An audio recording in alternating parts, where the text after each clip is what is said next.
наконец-таки. Так, ну наконец-таки папа нас привез на море. Расскажите о своих впечатлениях. Я купаюсь, из-за этого надо... Тебе нравится? А что ты не садишься в водичку?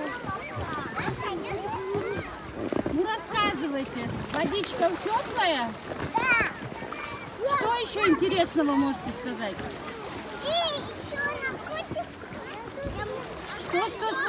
И еще нет волос.